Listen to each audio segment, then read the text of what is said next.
নাটোরের সিংড়ায় আগুনে পুড়ে 1.5 লক্ষাধিক টাকার মালামাল সহ দোকানঘর পুড়ে ছাই।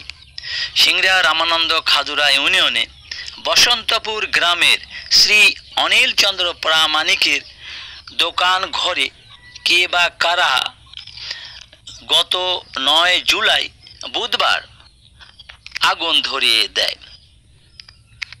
রাত্রি 10:30 দিকে একই গ্রামের সঞ্জিত, সুকুমার ও অমলচন্দ্র দোকানে আগুন আগুন করে চিৎকার শুরু করলে দোকানের মালিকসহ গ্রামের অসংখ্য লোকজন এসে পানি দিয়ে আগুন নেভানোর চেষ্টা করে, তাতে কোনোরূপ ফল হয় না, কারণ আগুনের লেলিহান ছিল অত্যন্ত ভয়ঙ্কর।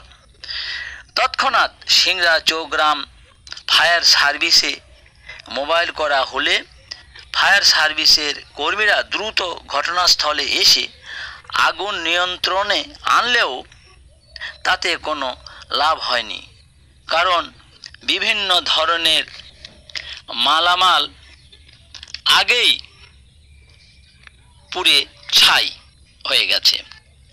দোকানের মালিক অনিল চন্দ্র প্রামাণিক ও তার আত্মীয় স্বজন সহ সিংড়া উপজেলা নির্বাহী অফিসারের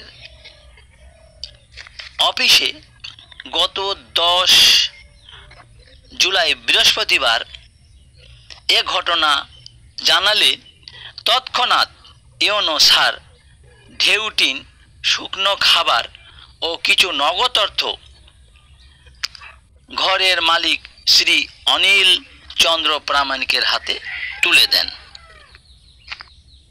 ওয়ার্ল্ড টিভি নিউজ 24 থেকে সাংবাদিক আবুল বাশার রিপোর্ট।